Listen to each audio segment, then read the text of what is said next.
বানিয়ে নিয়েছিলাম দেশি মুরগির পাতলা ঝোল। চলো রেসিপিটা দেখে নেওয়া যাক ঝটপট।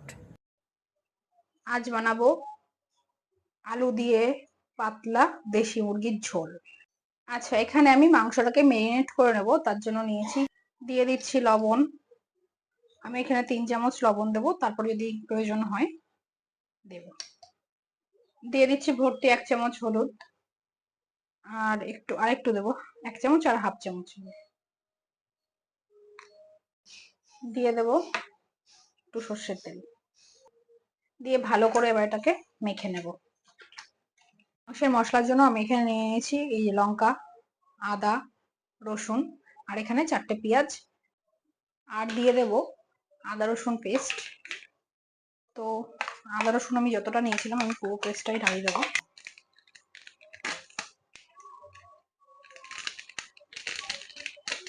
তো মশলা মাখানো হয়ে গেছে, এবার আমি এটাকে আধ ঘন্টা ঢাকা দিয়ে রেখে দেবো।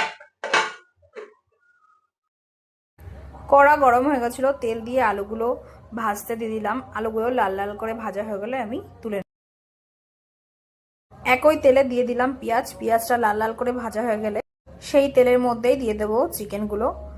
তো চিকেনটা ভালো করে কষিয়ে নিয়ে যখন জল ছাড়তে শুরু করবে, আমার যতটুকু গ্রেভির প্রয়োজন আমি যতটা পরিমাণ জল দিয়ে দেবো।